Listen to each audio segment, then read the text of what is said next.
ಹೆಂಡತಿ ಕೊಡ್ತಾ ಇದ್ದ ಕಾಟಕ್ಕೆ ಬೇಸತ್ತು ಗಂಡ ಆತ್ಮಹತ್ಯೆಗೆ ಶರಣಾಗಿರುವಂತಹ ಘಟನೆ ಹಾಸನದಲ್ಲಿ ನಡೆದಿದೆ.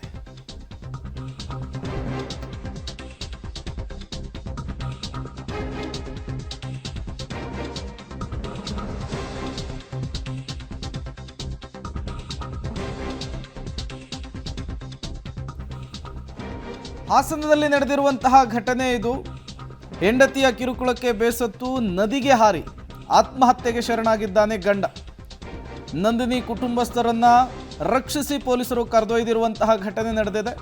ಹಾಸನದ ಜಿಲ್ಲಾಸ್ಪತ್ರೆ ಶವಾಗಾರದ ಮುಂದೆ ಹೈಡ್ರಾಮವೇ ಸೃಷ್ಟಿಯಾಗ್ಬಿಟ್ಟಿದೆ. ಪ್ರಮೋದ್ ಮೃತ ವ್ಯಕ್ತಿ ಅನ್ನೋದು ಗೊತ್ತಾಗ್ತಾ ಇದೆ. ಬೆಂಗಳೂರಿನಲ್ಲಿ ಟೆಕ್ಕಿಯಾಗಿ ಕೆಲಸವನ್ನು ನಿರ್ವಹಿಸ್ತಾ ಇದ್ರು. ನದಿಗೆ ಹಾರಿ ಆತ್ಮಹತ್ಯೆಯನ್ನು ಮಾಡಿಕೊಂಡಿದ್ದಾರೆ. ಗಂಡನನ್ನು ನೋಡಲಿಕ್ಕೆ ಶವಾಗಾರದ ಬಳಿ ಪತ್ನಿ ಮತ್ತು ಆಕೆಯ ಕುಟುಂಬಸ್ಥರು ಬಂದಂತಹ ಸಂದರ್ಭದಲ್ಲಿ ವಾಗ್ವಾದ ಆಗಿದೆ.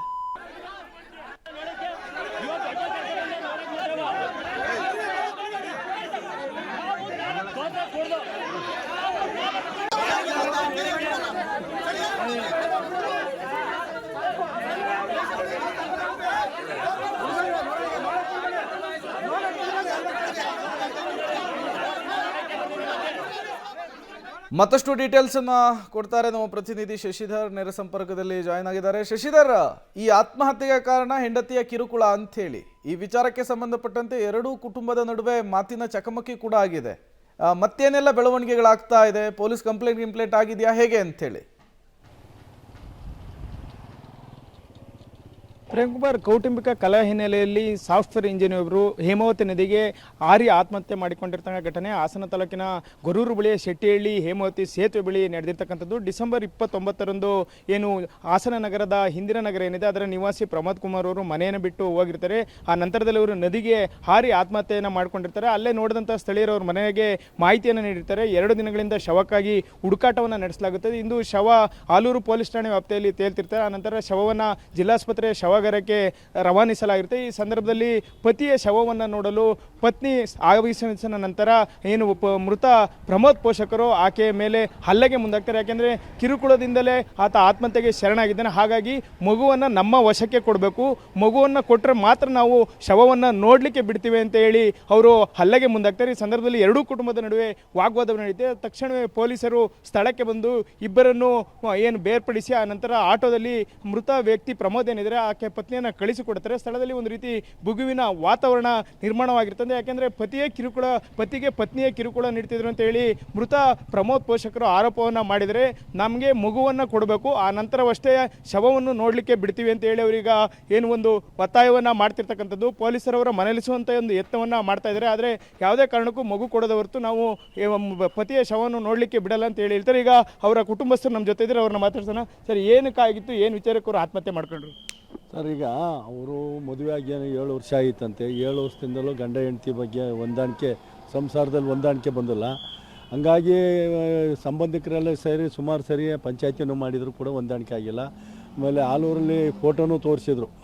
ಹೆಂಡತಿ ಮನೆಯವರು ಗಲಾಟೆ ಮಾಡಿ ಇವನಿಗೆ ಏಟಾಗಿರೋದನ್ನು ತೋರಿಸಿ, ಪ್ರಮೋದ್ಗೆ ಏಟಾಗಿರೋದು ಸರ್ಕಲ್ ಇನ್ಸ್ಪೆಕ್ಟ್ರಿ ಫೋಟೋ ಎಲ್ಲ ತೋರಿಸಿದ್ರು. ಹಂಗಾಗಿ ಹೊಂದಾಣಿಕೆ ಬಂದಿಲ್ಲ. ಭಾರಿ ಕಿರುಕುಳ ಕೊಟ್ಟು ಭಾರಿ ಹಿಂಸೆ ಕೊಟ್ಟಿದ್ದಾರೆ. ಅವನು ಸಾಯ ಅಂತ ಹುಡುಗಲ್ಲ, ಇವನು ಕಿರುಕುಳದಿಂದಲೇ ಸತ್ರು ಅಂತೇಳಿ ಇವರೆಲ್ಲರೂ ಕೂಡ ಫ್ಯಾಮಿಲಿಯಲ್ಲಿ ಇದು ಮಾಡ್ತಾಯಿದ್ದಾರೆ. ಅದು ನೋಡಿದರೆ ಹಂಗೆ ಕಾಣುತ್ತೆ. ಯಾಕೆಂದರೆ ನಾವು ನಮ್ಮ ಪಕ್ಕದ ಊರೇ, ಒಳ್ಳೆ ಫ್ಯಾಮಿಲಿ, ಒಳ್ಳೆ ಜನ ಇವರು. ಅವ್ರ ಮನೆ ಕಡೆಯಲ್ಲೂ ತುಂಬ ಚೆನ್ನಾಗಿದ್ದಾರೆ. ಸಾಯ ಅಂತ ಹುಡುಗಲ್ಲ, ಆದರೆ ಈಗ ಸಾಂಸಾರಿಕವಾಗಿ ಇದಾಗಿ ಇರತ್ತೆ, ಸತ್ತೋಗಿದ್ದಾನೆ ಸಾವು. ಇದು ಮೃತ ಪ್ರಮೋದ ಕುಟುಂಬಸ್ಥರು ಹೇಳ್ತಾ ಇರ್ತಕ್ಕಂಥದ್ದು. ಪತ್ನಿಯ ಕಿರುಕುಳದಿಂದಲೇ ಪ್ರಮೋದ್ ನದಿಗೆ ಹಾರಿ ಆತ್ಮಹತ್ಯೆಯನ್ನು ಮಾಡ್ಕೊಂಡಿದ್ದಾರೆ ಅಂತ ಈಗ ಆಸ್ಪತ್ರೆ ಬಳಿ ಎರಡೂ ಕಡೆಯವರು ಜಮಾಯಿಸಿದರೆ, ಒಂದು ಪ್ರಮೋದ್ ಮೃತ ಏನಿದ್ರೆ ಅವರ ಪೋಷಕರು ಹೇಳ್ತಾ ಇರೋದು ಮಗುವನ್ನು ನಮಗೆ ನೀಡಬೇಕು, ಮಗುವನ್ನು ನೀಡಿದ ನಂತರ ಶವವನ್ನು ನೋಡಿ ಅವರು ಹೋಗಬೇಕು, ಅಲ್ಲಿವರೆಗೂ ಅವರು ಅಂತ್ಯ ಸಂಸ್ಕಾರದಲ್ಲೂ ಸಹ ಭಾಗವಹಿಸಬಹುದು ಅಂತ ಹೇಳಿ ಪಟ್ಟು ಹಿಡಿದು ಕುಳಿತಿರ್ತಕ್ಕಂಥದ್ದು. ಈಗ ಸ್ಥಳದಲ್ಲಿ ಹೆಚ್ಚಿನ ಪೊಲೀಸರನ್ನ ನಿಯೋಜನೆ ಮಾಡಿದೆ. ಎರಡೂ ಕುಟುಂಬದವರನ್ನ ಪ್ರತ್ಯೇಕವಾಗಿ ಕೂರಿಸಿ ಮನವೊಲಿಸುವಂಥ ಒಂದು ಪ್ರಯತ್ನವನ್ನು ಈಗ ಮಾಡ್ತಾ ಇರ್ತಕ್ಕಂಥದ್ದು. ಪ್ರೇಮ್ಕುಮಾರ್, ಶಶಿಧರ್, ಮದುವೆಯಾಗಿ 7 ವರ್ಷ ಆಗಿದೆ, ಒಂದು ಮಗು ಕೂಡ ಇದೆ. ಆದರೂ ಕೂಡ ಈ ದಾಂಪತ್ಯದಲ್ಲಿ ಪದೇ ಪದೇ ಬಿರುಕಾಗೋದಕ್ಕೆ ಅಥವಾ ಈ ಆತ್ಮಹತ್ಯೆಗೆ ಕಾರಣ ಏನು ಅನ್ನೋದ್ರ ಬಗ್ಗೆ ಏನಾದರೂ ಮಾಹಿತಿ ಇದೆಯಾ, ಅಥವಾ ಡೆತ್ ನೋಟ್ ಏನಾದ್ರು ಬರೆದಿಟ್ಟಿದ್ದಾರಾ? ಡೀಟೇಲ್ಸ್ ಏನು ಸಿಗ್ತಾ ಇದೆ ವಿಚಾರಕ್ಕೆ ಅಂತ? ಪ್ರೇಮ್ ಕುಮಾರ್ ಇವರಿಬ್ಬರು ಸಹ ಈ ಪತ್ನಿ ನಂದಿನಿ ಇದ್ದಾರೆ, ಅವರು ಸಹ ಬೆಂಗಳೂರಿನಲ್ಲಿ ಸಾಫ್ಟ್ವೇರ್ ಇಂಜಿನಿಯರ್ ಆಗಿ ಅವರು ಕೆಲಸ ಮಾಡ್ತಾ ಇದ್ದಾರೆ. ಪ್ರಮೋದ್ ಏನಿದ್ರು ಅವರು ಬೆನ್ಸ್ ಕಂಪನಿಯಲ್ಲಿ ಕೆಲಸವನ್ನು ಮಾಡ್ತಿದ್ರು. ಆರಂಭದಲ್ಲಿ ಇಬ್ಬರು ಸಹ ಚೆನ್ನಾಗಿದ್ದರು. ಆ ನಂತರದಲ್ಲಿ ಪತ್ನಿ ಏನು ಒಂದಿಷ್ಟು ಐಫೈ ಲೈಫನ್ನು ಬಯಸ್ತಾ ಇದ್ರು. ಅಲ್ಲದೆ ಅವರ ಪೋಷಕರು ನಮ್ಮ ಮನೆಗೆ ಬರಬಾರ್ದು ಅಂತ ಹೇಳಿ ಪದೇ ಪದೇ ಪ್ರಮೋದ್ ಜೊತೆ ಜಗಳವನ್ನು ಆಡ್ತಿದ್ರು. ಅಲ್ಲದೆ ಪ್ರಮೋದ್ ಮೇಲೆ ಏನು ನಂದಿನಿಯ ಸಹೋದರರು ಅವರು ಹಲ್ಲೆಯೂ ಸಹ ಮಾಡಿದ್ರು ಅಂತೇಳಿ ಪೋಷಕರು ಆರೋಪವನ್ನು ಮಾಡ್ತಾ ಇದ್ರು. ಈ ಹಿನ್ನೆಲೆಯಲ್ಲಿ ಪ್ರಮೋದ್ ಅವರ ಮನೆಗೆ ಬಂದು ಸೇರಿಕೊಂಡಿದ್ರು.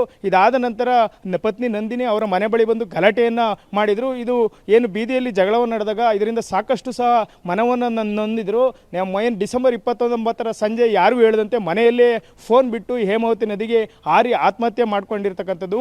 ಪದೇ ಪದೇ ಪತ್ನಿ ನೀಡ್ತಂಥ ಕಿರುಕುಳದಿಂದ ಬೇಸತ್ತೆ ಪ್ರಮೋದ್ ಅವರು ಆತ್ಮಹತ್ಯೆ ಮಾಡ್ಕೊಂಡಿದ್ದಾರೆ ಅಂತ ಪೋಷಕರು ಆರೋಪವನ್ನು ಮಾಡ್ತಿದ್ದಾರೆ. ಅಲ್ಲದೆ ಇವರಿಬ್ಬರು ಜಗಳ ಪೊಲೀಸ್ ಠಾಣೆ ಮೆಟ್ಟಿಲನ್ನು ಏರಿತು. ಆದರೆ ಕಂಪ್ಲೇಂಟ್ ಕೊಡೋದು ಬೇಡ ಅಂತ ಹೇಳಿ ಹಿರಿಯರು ಕುಟುಂಬಸ್ಥರು ತೀರ್ಮಾನವನ್ನು ಮಾಡಿ ಸಂಧಾನವನ್ನು ಸಹ ಮಾಡಿದರು. ಆದರೂ ಸಹ ನಂದಿನಿ ಹೊಂದಿಕೊಂಡು ಹೋಗಲಿಲ್ಲ. ಹೀಗಾಗಿ ಪತ್ನಿ ಜೊತೆ ಜಗಳವಾಡಿ ಬೇಸತ್ತಿದ್ದಂತಹ ಪ್ರಮೋದ್ ಆತ್ಮಹತ್ಯೆಗೆ ಈಗ ಶರಣಾಗಿರ್ತಕ್ಕಂಥದ್ದು. Prem Kumar. Okay, thank you Shashidhar ತಮ್ಮೆಲ್ಲ ಮಾಹಿತಿಗಾಗಿ.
ಪ್ರಮೋದ್ ಆತ್ಮಹತ್ಯೆಗೆ ಶರಣಾಗಿದ್ದಾರೆ. ಪ್ರಮೋದ್ ಮಗನ ವಿಚಾರಕ್ಕೆ ಈಗ ಎರಡು ಕುಟುಂಬದ ನಡುವೆ ಮಾತಿನ ಚಕಮಕಿ, ಕೈ ಮಿಲಾಯಿಸುವ ಹಂತಕ್ಕೂ ಕೂಡ ಹೋಗಿರುವಂಥದ್ದು. ಪೊಲೀಸರು ಮಧ್ಯಪ್ರವೇಶವನ್ನು ಮಾಡಿದ್ದಾರೆ.